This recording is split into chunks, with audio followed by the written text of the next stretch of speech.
Hello, this is Mark Baer. I'm the producer of Your Town Television. This is the first shoot after the COVID situation, so we have to do the show a little differently. I'm at Here and Now Studios in Carmel, California. I am no longer going to be sitting next to the guests. I'm going to be behind the camera asking the questions. It's going to be a little awkward, but these are awkward times and the show must go on. So please indulge us. Hello, this is Mark Baer. This is YourTownTV. My guests today, Chelsea Riddle, Raz Palumbi, Grant Kinsey, Kevin Proctor, and this is the team from Here and Now, and that's HEAR. So my name is Raz Palumbi. I am the broadcast and marketing director for Here and Now. Hi, my name's Kevin Proctor. I do most of the audio for the productions. Hi, I'm Grant Kinsey. I'm the director of photography and head video for Here Now. I'm Chelsea Riddle, and I'm the technical director. Okay, so let's tell the audience exactly what you guys do and a little bit of the history about the company. So Here and Now is a broadcasting company that has arisen out of a response to the COVID-19 crisis. We are all business owners of different kinds of businesses in event production. You know, Grant does videography, Kevin was doing live events and live event sound, Chelsea as well, and then I was a live performer. And we came together to solve a need that we felt like was happening in our community with the closure of many venues and event opportunities. We felt like there was an opportunity then to come in with a live streaming platform and a live stream broadcast platform. So that is what we've been working on for the past 2 months. I would say that the company really started out of this idea that video was kind of presenting itself in the industry, especially in the concert industry, but it was always kind of thought of as this premium luxury thing that added to a concert experience. But we were already seeing some sort of movement happening where more video was being added to concerts and more video was being done with live streaming, but it was a little out of reach. But this whole COVID experience has allowed people to really grasp the technology a lot better, and it's not far-fetched anymore to bring a virtual concert experience. So we wanted to bring all the gear and all the expertise together to be able to offer like a really custom, high-quality, premium experience for concerts as the idea of doing a concert replacement, which we think is the future of where concerts are going. You came in with a concept, but the events and the ground shifting very quickly, and it's a very quick learning curve because everybody's thrown into a new situation. So what's kind of your big surprises and what's been the things that you're saying, wow, this is really cool? So what's been the experience so far? I would say kind of when we started envisioning this, you know, everybody has separate expertise, and we thought, okay, all of these things combined into one would be a killer product and just a service to the community.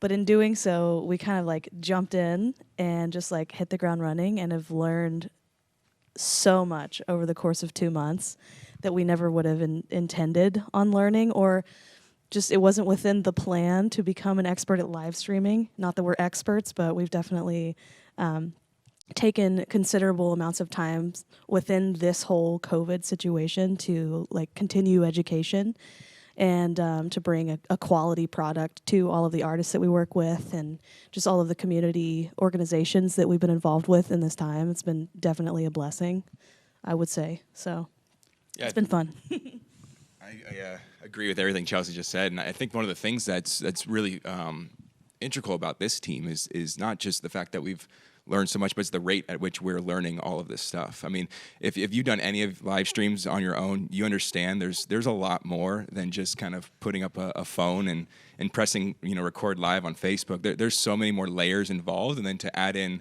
all these different elements that make it feel like a real professional production. It takes a lot to do that. So the fact that we've been able to do this so quickly is what's most impressive to me.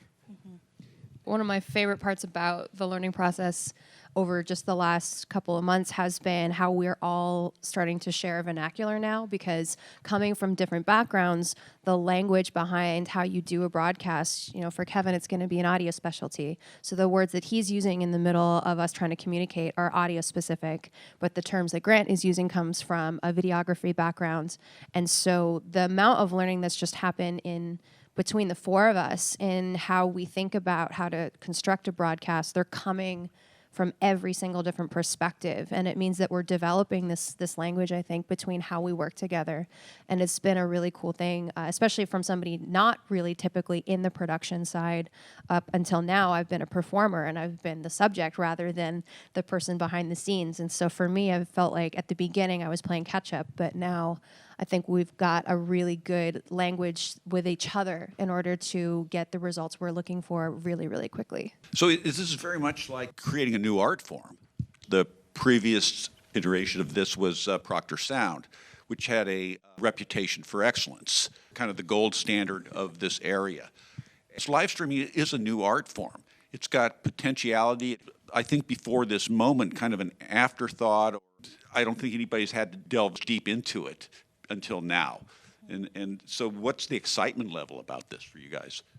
I would say that one of the more difficult parts about doing the live stream aspect, and Raz can tell you as a performer, is that it's incredibly exhausting to perform to nobody. So we take extra special attention to like creating excitement and energy in the room, because it's kind of a sterile experience just playing to a kind of a black void and hoping it turns out well. So we take, on the audio side, we pump in extra sound just to make it feel energetic in the room, and we are always applauding after every song just to make the artist feel like it's a show again. So the added obstacles that have come because of this experience is something I didn't really think about until we started doing this, because usually just have people show up and the energy's there, but we have to create that excitement through the technology, which is another added obstacle. And then having socially distanced together, that's one thing, but you really can't bring in a small audience here. So, I mean, that's not a reality for you. So you can't artificially create that audience. Yeah, and you'll see here the stage that we're on is an incredibly deep stage, but not very wide, because we've been doing shows where we have multiple performers, and there has to be a lot of depth in between the performers, which probably adds more difficulty for the camera angles, I would assume, to get the nice tight shots that we need, but still give people the distance, because that's really what's important right now. Okay, so just to expand a little bit on this, so what makes your events as a company different? So we really pride ourselves, I think, because of our separate backgrounds. All of us really have an artistic stamp, an artistic flow to what we do, and bringing all of those elements together means that we're prioritizing keeping things artistic. And back to what Kevin said about keeping the energy in the room, I think because we are all artists, we have that shared experience that anybody coming onto this stage, we really do want you to feel like we are part of the process, that it's not just the art that people are bringing in, we are reacting to that person's art, that person's needs, and using that to inform everything from the kinds of shots that we're getting to the lighting that we put together to even with Chelsea switching, she can switch to the rhythm of the song as it happens. And I think paying attention to those details as artists really makes the end product a true reflection of, we hope, what that artist is on this stage to say.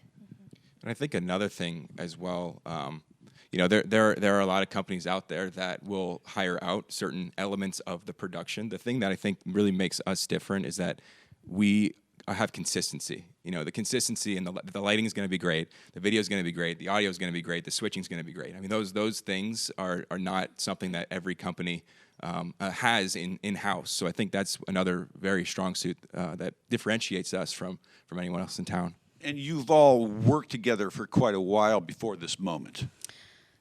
Well, some of us have worked together. So like Kevin and I have worked together for a couple years doing like live events for different venues around town, just freelancing. And I've worked with his company, the audio company, as well as all of the other stuff that we've kind of been entangled within.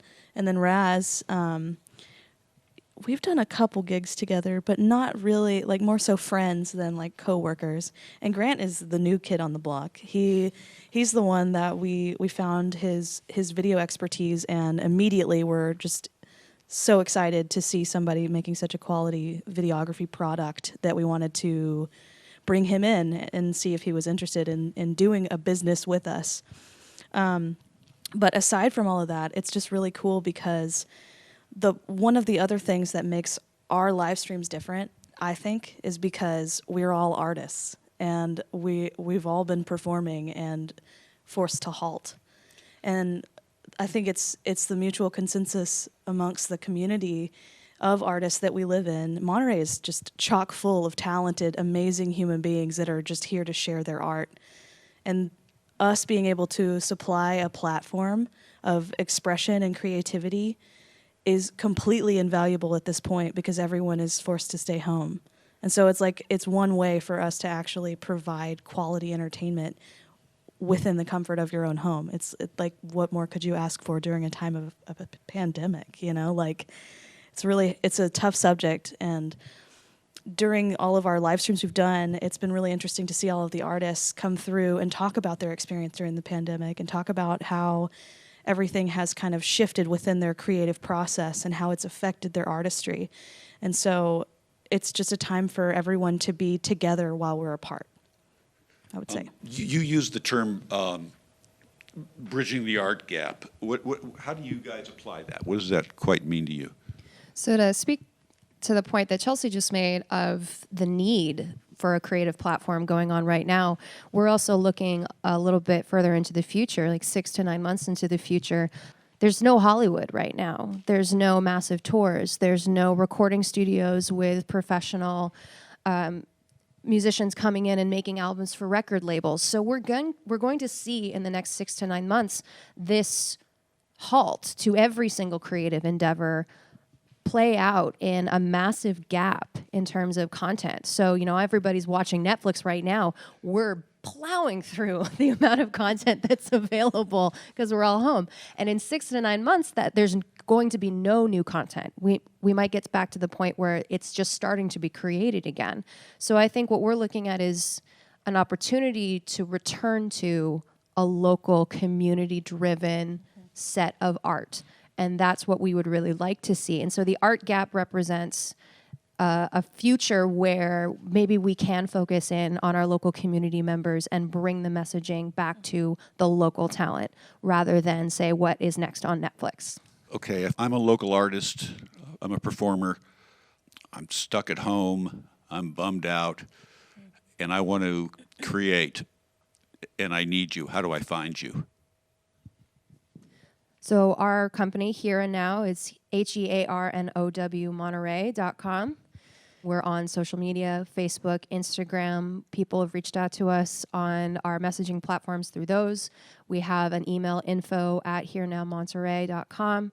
Every single artist that we work with, we ask them at the end of their performance if they have any other artists that they would like to reference, because we know that community is built through referrals, it's built through connectivity, and we want to make sure that the artists that we work with are introducing us to maybe new talent that we don't even know about.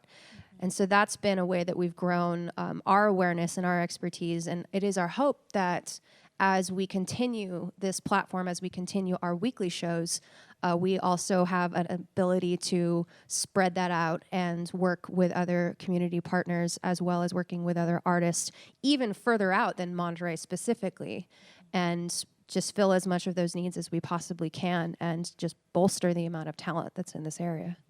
So let's talk about upcoming events. What's next for you? So this Thursday, 6 p.m. sharp, we have our dear friend Sedge Miles coming in. She is an incredible pianist and vocalist from Texas. So she's going to be here on Thursday. And then next week we have Woo Woo, which is comprised of Tommy Halbert and Kristen Gradwall. They're local musical powerhouses. Originally in a band called Valley Soul. That might be the most common way that they're known around the area. So we do these weekly live streams every Thursday, and usually it's at 6 p.m. So there's a little consistency there. And so we have Sedge this week. Next week it's Woo Woo. The following week will be Zach Westfall and a few of his band members. So that'll be more of a jazz trio. And then the following week, Bronwyn Corin. Bronwyn Corin. So these are all heavy hitters in the Monterey area. Before the whole pandemic situation, these guys were super talented, constantly playing in all the venues around here. So it's cool to give them a platform during all of this. Growing up on Austin City Limits, this becomes a new flavor. And so I'm sure you're trying to put your stamp on this, your stamp of who you've invited in. I find this community, especially in the music scene, quite remarkable for the size of where we are. And it's remarkable partly because of the great communication within the community and the great support systems within the music community and creative community here. And you guys have been at the forefront of it, and it's a bit of survival to do that, but it's also quite visionary. And there's a cool factor in it. You know, you're here because of necessity, but always out of necessity, there is a cool factor to be had. And so I'm sure that's what you've become pioneers of. Well, and Grant, you've seen some data just from the video community about the future importance of live streaming platforms. Yeah, I mean, it's interesting, right? Because before COVID, live streaming was really picking up. It was starting to boom. And now COVID hits, and that's really all we have to connect with live events. So, I mean, it's just exponential to see where this is going. And yeah, we want to be on the cutting edge of every aspect of that. We would argue that this is not a Band-Aid to the situation that we're in, that we'll stop doing this once we're all allowed to get back to what we're doing.